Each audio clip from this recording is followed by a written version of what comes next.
We saw protests in Berkeley over the weekend. Here's the Berkeley Police Department on the violence in Berkeley, California that we saw. We've seen like wooden shields, we've seen metal pipes, we've seen sledgehammers, we've seen metal poles. These are some weapons that could cause some serious damage. It doesn't look like they did, luckily. Bigger picture, you got a midterm coming up? You're going to see rallies in big American cities that are going to drive voters and drive the attention for these midterm elections. What would you expect?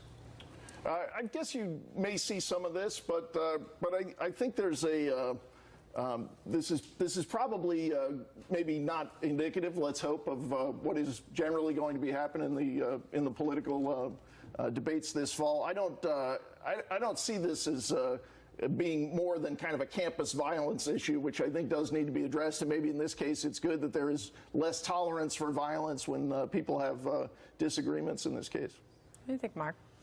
I think we need to learn to agree to disagree again and do it peacefully. And for too long, I mean, our country's built on disagreements and spirited discussions, but we still are all Americans. And I'm hoping that we will see a tolerance and understanding for the other side, even if we happen to disagree with them. I agree with Mark. The problem here is, though, the one thing you should bring to any protest is your voice. Nothing else. Nothing that could be a weapon, used as a weapon, or anything else. And I also want to point out that in the Oregon protest, a reporter from the Oregonian was injured. So the press is subjected to violence as well. The problem across the board here is we're approaching the anniversary of Charlottesville.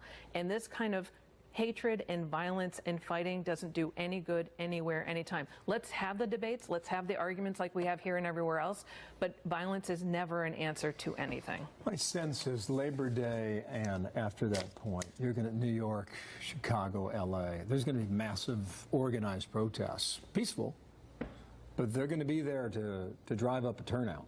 Last comment on that. Yeah, I think it should be noted that while we have this kind of poisonous political environment right now, these groups are not the mainstream of America. These are very small fringe organizations that get a lot more attention, and obviously this kind of event draws our attention. We're talking about a tiny, tiny group of people relative to the American population. Point noted. Thank you, James. Thank you, Mark.